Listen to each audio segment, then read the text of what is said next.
பெப்பரோட flavour உங்களுக்கு பிடிக்கும்னா, கண்டிப்பா இந்த ரெசிபிய நீங்க ட்ரை பண்ணியே ஆகணும். பெப்பர் சிக்கன் பிரியாணி எப்படி செய்றதுன்னு பார்ப்போம். ஒரு மிக்ஸி ஜார்ல மிளகு, சோம்பு, ஹோல் ஸ்பைசஸ் சேர்த்து பவுடர் பண்ணிக்கோங்க.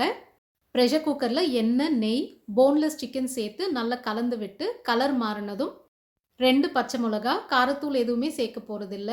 இஞ்சி பூண்டு பேஸ்ட், உப்பு, நம்ம அரைச்ச மசாலா, கூடவே ஒரு பிரியாணி இலை சேர்த்து நல்லா கலந்து விட்டு வேக விடுங்க. ஒரு 5 மினிட்ஸ்க்கு அப்புறம் வெங்காயம் சேர்த்து வதக்கிக்கலாம். வேணும்னா வெங்காயம் தனியா வதக்கி கூட சேர்த்துக்கோங்க. இப்போ தயிர் நல்லா மிக்ஸ் பண்ணி விட்டுட்டு 1 1/2 கப் அளவுக்கு தண்ணி எல்லாத்தையும் ஒண்ணா கலந்து விட்டு உப்பு செக் பண்ணிட்டு வேணும்னா சேர்த்துக்கோங்க. 1 கப் சீரக சம்பா அரிசி 20 மினிட்ஸ்க்கு ஊற வச்சு சேர்த்துட்டு 2 மினிட்ஸ்க்கு ஹை ஃப்ளேம்ல கொதிச்சதும் ஸ்டவ் சிம்ல வச்சுட்டு மல்லி இலை, நெய், லெமன் ஜூஸ் சேர்த்து லேசா கலந்து விட்டு மூடி போட்டுருங்க. ஒரு விசில் வந்தாலே போதும், சூப்பரா வெந்துரும். நம்ம பெப்பர் சிக்கன் பிரியாணி ரெடி ஆயிடுச்சு.